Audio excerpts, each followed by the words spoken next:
My name is Chris Konetsky, and I'm the group publisher for Business Publications. Can we get a big round of applause for everybody here at the Hilton for helping create a great environment for us for this morning event? Thank you again for being here with us. Again, my name is Chris Konetsky. I'm the group publisher for BPC. Welcome to our Commercial Real Estate Trends and Issues Forum, which is being brought to you today by our supporting sponsors, Community State Bank, Des Moines Area Metropolitan Planning Organization, Mid-American Energy, Polk County Housing Trust Fund, and the Whitfield and Eddy Law Group. Today, with the help of our 6 expert speakers and our senior staff writer, Kathy Bolton, we're going to dive into an array of industry-related issues, including the economic climate, the office market, the health of downtown, and I'm sure we're going to touch on a number of changes across the environment. Our goal is always to provide you with a solid outlook for the Greater Des Moines area in the coming year, and along the way, you're going to get a chance to get a look at some of the projects that are indicative of the changing issues and the trends that are affecting the real estate industry. Woven in between our panelists, you're going to hear from today's sponsors, and we're also going to recognize our 2024 Iowa State University Ivy College of Business Commercial Real Estate Pro of the Year. We've only got a short time today and a lot of things that we're going to be covering, and I know we're only going to scratch the surface of those topics that you all are dealing with each and every day. Luckily, our brand new annual real estate magazine is just one of the ways that you can interact and learn about what's happening in this environment. We're excited to share that with you. It's in those nice green bags that you've got at your tables. We encourage you to take a look at that as well. So I want to give a big thank you right now to Kathy Bolton, to Emily Wood, to our entire design team, our ad team as well, and production team that helped put that together. And you can see the beautiful cover right here as well, and one of the projects that we'll talk about today. And can we give a big round of applause to everybody in the staff for helping put that together?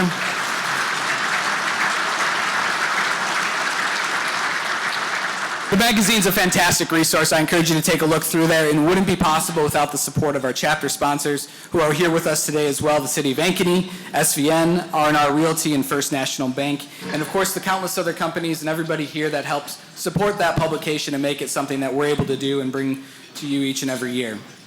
You're going to find that visually attractive magazine in that bag, as we said, and of course Business Record members are going to receive a copy of it in this Friday's Business Record.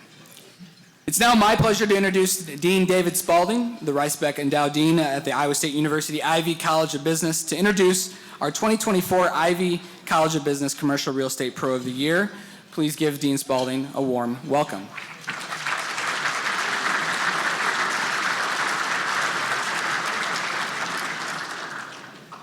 What a great day to be down here in Des Moines. Beautiful spring day. Great to see a packed house for this real estate focused event. So it's a pleasure to be here as the sponsor of the Commercial Real Estate Professional of the Year Award. When we were asked if we'd be interested in sponsoring this, we jumped at the opportunity. We've done this for several years now, but we do this because of Iowa State University's connection with the real estate field. We have some top faculty in that area who teach both in our undergraduate programs and our Master of Real Estate Development program, and we really are here to help professionals move ahead in their careers in the real estate field. We worked in partnership with our College of Design 4 years ago to launch a new degree, a Master of Real Estate Development degree that combines courses from our finance program with courses from organizational planning from our strategy folks, and community development from our College of Design colleagues, as well as a construction engineering course. The program is designed to prepare working professionals for career success in the real estate industry. It offers networking opportunities and collaboration with leading academics and practitioners to solve business-related problems. It's offered in a convenient format of online learning and a limited amount of on-campus opportunities, and is an ideal program for a full-time working professional. Master Real Estate Development is just one of the programs we offer for working professionals. We have a Master of Business Analytics that's offered fully online. We've got a Master of Healthcare Analytics and Operations offered fully online. And our part-time MBA, which has been voted best in Des Moines 6 years in a row by readers of the Business Record, is also offered fully online now in a very convenient format. All of these programs have rolling admissions, and none of them require you to take a standardized test to be a part of the program. So we make it easy for you to get in and easy for you to complete this degree. We're still in the process of accepting applications for the fall semester and would love to connect you with one of our recruiters and program directors. So that's the advertisement. Now I'm excited to introduce our honoree, Justin Losner. The post-pandemic era of commercial real estate has been marked by some uncertainty, to say the least, particularly when it comes to office and retail space. Justin Losner, Senior Managing Director and Co-Market Lead with JLL, and this year's Iowa State University Ivy College of Business Commercial Real Estate Professional of the Year, has been undeterred by these challenges. In 2023, he was credited with closing 1.47 million square feet of office space transactions, totaling $145 million. He helped co-lead the JLL brokerage to a record year with 238 total transactions that included 5.28 million square feet of space and $400 million in transaction volume. Justin has touched many of the biggest deals in central Iowa, involving office space, including the largest lease at 801 Grand with F&G, the sale of 225,000 square feet at 909 Locust Street to the Federal Home Loan Bank, and 180,000 square feet by Dotdash Meredith to Mid-American Energy, as well as the sale of more than 500,000 square feet of Wells Fargo space in West Des Moines. Before making the move to open the JLL Des Moines office in 2014, Justin had worked with and learned from many notable commercial real estate professionals, including Dan Ruprecht from R&R Realty and Darren Ferguson of Ferguson Commercial Real Estate Services. His reach extends into the community as well, where he served as president of the Iowa Commercial Real Estate Association. We both got to know each other on the board of the Make-A-Wish Foundation of Iowa and serving at the Des Moines Social Club as well.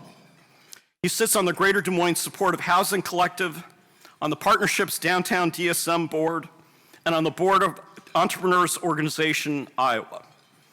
The Iowa State University Ivy College of Business, in conjunction with the Business Record, is proud to recognize Justin Losner as the 2024 Commercial Real Estate Professional of the Year. Justin.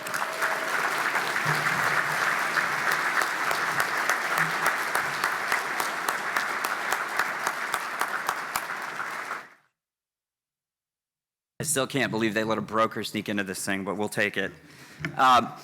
First of all, thank you to the Des Moines Business Record for this acknowledgement. When I looked at the list of previous recipients, I was terrified, humbled, and really, really excited, to be honest with you. But the way that I reconcile this in my mind is this isn't an award for me, it's an award to that table over there.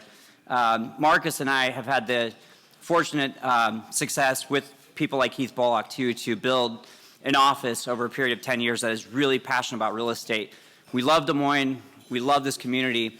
One of my favorite parts of my role is I get to see people come in from out of state. And I'll tell you, when they leave, they have a completely different idea of what Des Moines is, and it's very, very positive. So thank you so much. They told me a minute and a half. I'm probably over that, but appreciate the record, appreciate JLL, and on behalf of our team, thank you so much.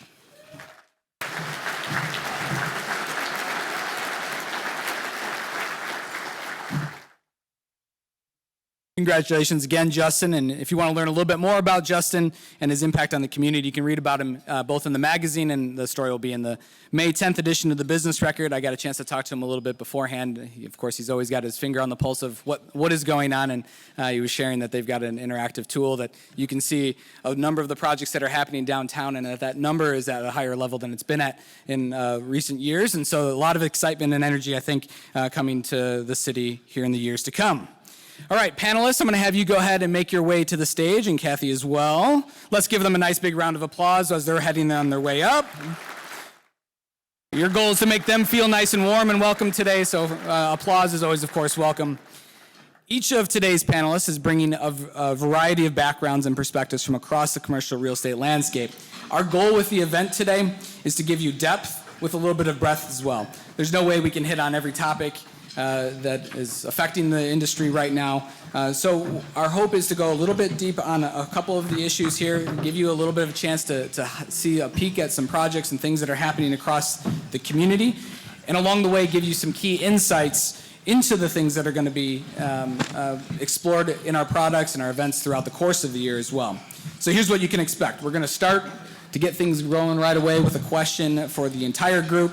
Then we're going to hear from a sponsor, and then we're going to be hearing from one speaker at a time from that point forward with some sponsors woven in between. And if we have time at the end, we're going to leave some time for some questions for the full group as well. Kathy has more questions, I'm sure, than she can ever get to, and she would let this go probably until about 3 o'clock this afternoon if we'd let her. Let's give both Kathy a round of applause for putting together such a great round of panelists as well. Give Kathy a round. Here we go. Kathy, go ahead, take it away. Thanks, Chris, and thanks, panelists, for being here. And this is a great group. I was looking at my Apple Watch this morning, and I've gotten more steps in already by, what time is it, 7:43 than I normally do. So that's something. So we're in an unpredictable period right now. Inflation remains higher than desired. Interest rates are too. Working remotely is a priority for many workers, office workers. There's labor shortages, especially in the trades, and that's still a concern. So panelists, tell us in a few words how you would describe the state of the commercial real estate sector in central Iowa right now, and why you would use that. And Jesse, we'll start with you. Sure, thanks, Kathy. Can you hear me? Go ahead and pull it up nice close. So we own office, retail, and parking downtown. So we weren't affected by the pandemic at all. We have no idea what you're talking about. I think the word I would use is frothy. We're just trying to figure out new trends, trying to decide what company is going to bring people back to work at what capacity, and everybody's looking at the micro divisions within their companies of what's best for them. So being reactionary to that, we have to decide what services we provide, how do we change the way we work to better accommodate the downtown users. Quick follow-up, my first quick follow-up. Yeah. What's your parking garages? What's the occupancy of them now compared to before COVID? It's a good question. One of our garages is stronger than ever, but we've had to do some jockeying with how we charge people nights and weekends versus full-time versus part-time. So we've just been more flexible, and I think that's been helpful to the downtown user, and I think they appreciate that. So some of the rates have come down, others have shifted. One garage, we've lost the Des Moines Register. We're going to lose Mid-American, but we're very bullish on parking because, as you've heard, Ruan's going to build apartments as well as us. So we figure that that's just going to shift to a different type of user. Great, thanks. Chris? Well, there's some interesting dynamics at play. Central Iowa unemployment is so low. I mean, I think we're at 2.9%. I mean, it's a positive. Des Moines continues to outpace other Midwestern cities in its growth. I think it's the fastest growing. I mean, it's not a huge number, but 3% over 3 years, and most other Midwestern communities are losing people. So that helps. Definitely with certain sectors, obviously multifamily, we have to continue to create households and delivering at a price that we can make this market affordable. But if you're looking at downtown projects, I mean, they're all full and rents are being pushed. There's a program or series of programs in place for rental assistance. So we look at that, and we do have a certain number of tenants that take advantage of that, where their full rent is covered through these programs. And I do worry about what impact that might have on multifamily going forward. Jesse had mentioned office, and Justin had mentioned they've had a lot of success this year. If it's less than 20,000 square feet of available space, we have a lot of activity. Now, we're not landing them all, obviously, but when the phone stops ringing, that's when you start worrying. And we aren't seeing that problem in the smaller spaces. Bigger spaces are a challenge, no doubt. The unemployment is one thing that does hold things back. And if you have new employers looking to come to this community, they have to be looking around, wondering where they're going to hire future employees. And then on the final aspect, retail, if you're in the right location, retail has been extremely strong. I think we might talk about a project we brought in Waukee, but we have just a lot of activity, but you have to have the traffic. The costs to build these structures are very expensive, obviously. The rents have to be high, but it has remained a strong sector for us. Great, thanks. Craig? I can use this one. Well, to piggyback on what Chris was saying, we see it as segmented and specific. There are areas within the commercial world that are doing great, and then there are other places that struggle. And that requires some creativity and helping connect people. A lot of these larger things that Chris was talking about, large office, large retail that still is empty, that's going to require a lot of deal making. It's going to require a lot of creativity to fill these things. So, we're trying to help connect our clients, both on the financing side, the development side, the user side, to try to make more of those things happen. And so, it really depends on what segment you're in and looking at. But overall, as Chris said, it's still strong enough. It can get better, but we've tended to float above the overall market. So we're optimistic about it, but we're also understanding that we have to focus in very specific markets to be successful. Great, thanks, Craig. Carrie? Good morning. I would describe the state of the commercial market as active and also evolving. We're certainly not immune to the post-pandemic challenges that many cities across the nation are facing. I do see this morning we have Des Moines City Mayor Bozen in the audience. These challenges are a big priority for her, and we appreciate her leadership and attendance at events just like this. But with that, I also want to point out on the activity side, we're seeing really strong activity on the permitting side in the city of Des Moines.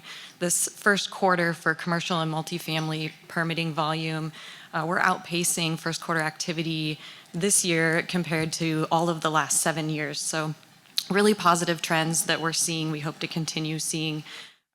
So I remain optimistic, but definitely acknowledge the challenges that we have ahead. Thank you. Rachel? Yeah, thank you. There's probably nothing I can tell you about the commercial real estate side that the pros around me couldn't. But what I can discuss, from a user standpoint, is I'm noticing a lot of the folks that we're working with really appreciating amenities that some of our commercial realtor or commercial real estate is offering. And I think that'll continue to make them competitive as we look at commercial prospects that are coming in. On the industrial side, we have not seen a shortage of interest in land in the region. Certainly West Des Moines, Waukee, Clive, Urbandale, Grimes, they're killing it on the commercial real estate side and in that professional service industry. But once you get out into the western end of the county, it's a lot of industrial and agricultural yet. And we do see a lot of interest in the sites that are available for development on that. Follow-up for you, when you talk about amenities, what are users looking for? What I appreciate from a commercial real estate side is an open space. Again, post-COVID, we've definitely learned to appreciate flexibility and space in general. And if we live if we work in a setting that feels like we can get up and move around, we don't have to sit at a desk for 8 hours. We can move around and get work done and be productive. That's something that I think that a lot of the employers or the folks we're working with value. Thanks. Ryan? Yeah, I think the commercial real estate market in general, there's some volatility out there, a lot of bright spots. I think as a commercial real estate investor, we're really focused on finding the right projects in the right areas, being very selective, not trying to find projects just for the sake of having projects. The interest rate environment is what it's going to be, usually works itself out. Don't really like hearing the Fed signal 6 rate drops and then everybody goes out and buys thinking there's going to be a rate drop. I think it's kind of counterproductive to fixing the inflation issue. And now they're going to say that they're not going to drop rates until 2025. So, there's probably a better chance rates go up actually than they go down. Or they go down. So watching rates, banks probably start loosening up a little bit in 2025. Already seeing banks out there trying to grab customers, trying to gain some market share that they didn't have before, which is a great opportunity for the lenders. Other than that, I'm optimistic about the market. It's the things you don't know that you got to look out for. So, we've got our eyes wide open on those deals. Great, thank you. All right, well, we're at our first sponsor break, and so want to welcome our first sponsor to the stage today, Community State Bank. So please welcome Vice President and Chief Lending Officer Kim Butler-Hedges.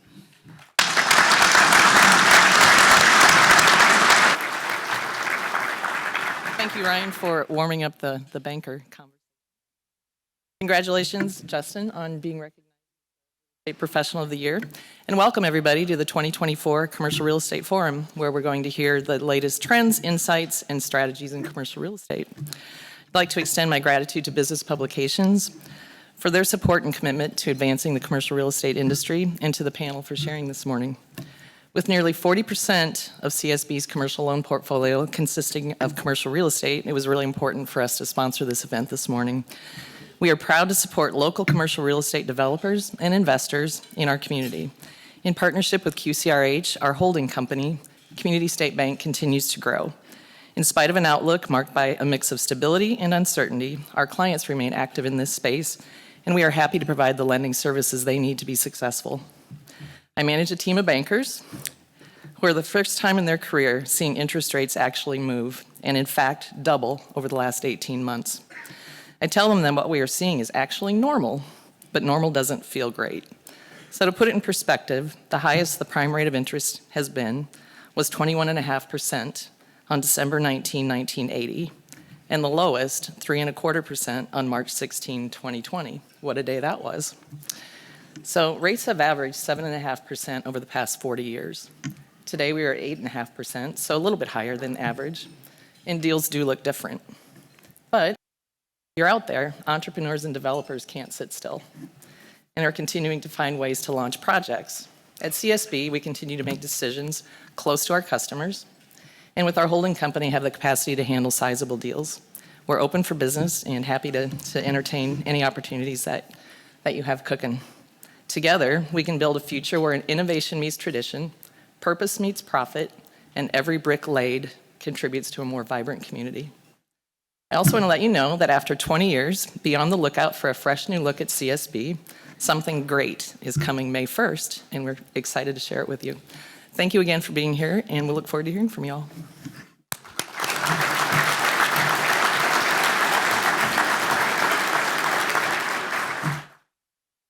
You, Kathy. So let's get started, and we're going to start in the Central Business District. So Carrie, the Central Business Districts often are described as the core of a region, and if the core is not strong, then the region suffers as a whole. In 2019, the office vacancy rate in downtown was 5.6%. According to JLL's most recent quarterly report, downtown office market has a vacancy rate of about 6.8%, the highest it's been since 2007.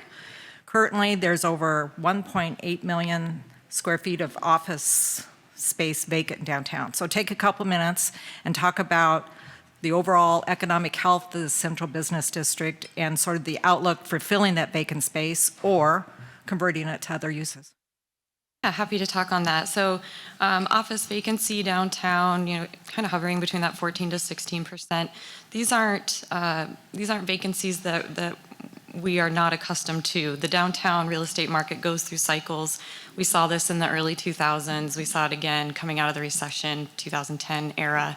In the 2000s, it was LIHTC projects that really built us out of a lot of those vacancies. To mid-2010s to 2020, it was a lot of incorporating a lot of market rate housing and a boom of hotels downtown that really built us out of those issues at that time. I still see housing being a key component to solving some of the vacancy issues downtown. vacancy rates on the housing side of the ledger are still incredibly low, 4 to 6%, depending on which reports you read. That's still a pretty tight housing market downtown. Looking at projects that have recently opened and started leasing up, like the level apartments in the Bridge District, that project is, those units are getting absorbed really quickly. So to us, that's showing there's still a really high demand for downtown housing, and I think we'll continue to see more of that. We have a lot of exciting proposals on the table for some housing conversions. Won't steal Jesse's thunder, but I think we all know about the Financial Center. Excited to hear more about that. 2 Rouen Center. Those are massive opportunities for us to revision those buildings and get more people downtown. When you look nationally, we definitely punch above our weight in terms of our buildings downtown and our occupancy rates. I looked at just a couple cities nationally. Dayton, Ohio's got over 27% vacancy. The Twin Cities are at 22%. Salt Lake City's around 23%. Larger cities like Denver, Austin, Dallas, they're all in the kind of 20 and above % range for their office vacancies. Omaha is very similar to Des Moines. They're very competitive with our region. They're more in that 14%, so very similar to Des Moines. But I just think that goes to show how strong the downtown economy really is and how important that is for the entirety of our region. So I'll finish with that. So a follow-up to that is a lot of the vacancy downtown is with the Wells Fargo buildings. Do you see that being converted to residential? Are they? I have a hard time seeing those buildings, housing being the highest and best use for those buildings. They really are newer, more modern office buildings with massive floor plates that are a lot more difficult and expensive. I think it would be very hard to pencil a housing project for buildings like those.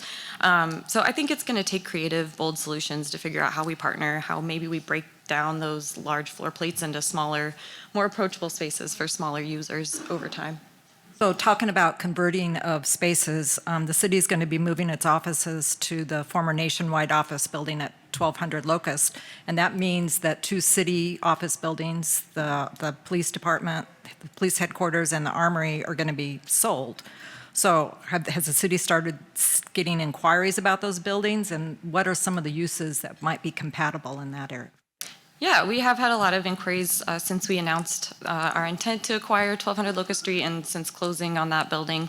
I think we'll follow a traditional process in how we approach those. These buildings are a lot different than a traditional land sale that the city might do. These, are buildings that have a lot of history for our city. So I think how we're going to look at those spaces and evaluate future proposals for those is going to look a little bit differently. I think usually we're focused a lot on tax base and financial return on investment, but for these civic buildings, I think there'll be a greater focus on how we can really activate these spaces, still make them spaces the public can come and enjoy and get to use, but that added vibrancy, nights, weekends, beyond the traditional 8 to 5 Monday through Friday work week, I think is going to be really important. I would love to see proposals that would help support the arts, small business, entrepreneurship, local makers, some kind of market kind of theme where you can come and support your local economy. But, hopefully there's a long process to get to solicit some proposals and move it forward in a way that really benefits the greater community. So those buildings are on the riverfront. Talk about a little bit about the importance of having strong commercial on the river. Yeah, there's a lot of cities nationally that have really leveraged the riverfront for commercial activity. San Antonio is one that really sticks out in my mind. Others, Pittsburgh, Louisville, all cities that have done a great job of really developing and focusing their economic development along the rivers.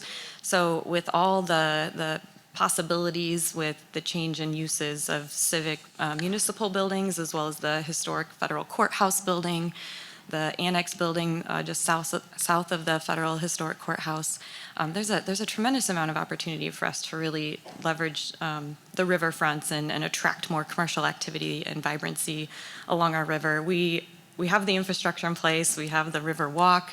We have great walkability great placemaking that has happened along the rivers and plans for the Icon water trails, which I think will really attract some great uses along the river long-term as we start to repopulate those buildings.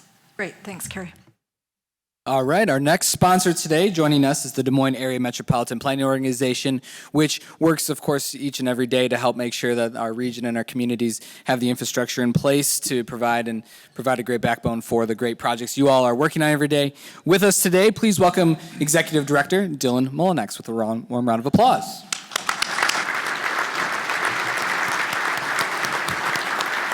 All right. Thank you, Chris, and thank you to the Business Record for letting us put on this great event and letting us have a few minutes to speak with you today. The MPO, for those who aren't familiar, is an organization that works with cities and counties across the region on transportation-related issues, so planning, funding, other policy-related items. And I want to talk to you today about one of the focus areas that we have going on. And I'll start with a personal anecdote. About 10 or 12 years ago, my brother-in-law, Andy, was bicycling along the Raccoon River Valley Trail out in the Waukee, Clive area along Hickman Avenue. He was crossing an intersection and was broadsided by an SUV. Cracked his helmet, concussion, broken collarbone. He survived. He has some neurological issues going on today, but for the most part has recovered. And I tell you that not because that's a unique story, but because that's a very typical story. And I just quick show of hands. Who has had a similar event, whether it's you, a family member, been struck by a vehicle, whether it's pedestrian, car, bike, whatever it is, right? So it's not uncommon, unfortunately. And what we are doing now is we are working on a comprehensive safety action plan to help reduce and hopefully eliminate crashes like that. In your packet or in your green bag, there's a flyer in there. And you'll see in there that we've had about 22,000 traffic-related serious injuries over the last 5 years and 183 fatalities. That equates to about one fatality every 10 days, or one funeral every 10 days. This is something that we can work towards and hopefully eliminate. So I have a call to action for you today. On that flyer, and also in the packet, there's this handy-dandy bracelet. You can do one of these with it.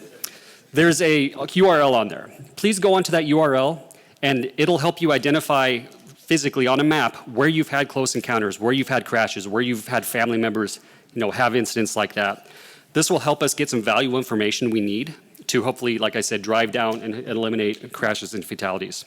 I know this isn't a cheery topic to talk about on a Thursday morning with a bunch of real estate professionals, but as Rachel mentioned, amenities are key. And I would say safe access to our businesses, to our developments and so forth is also key.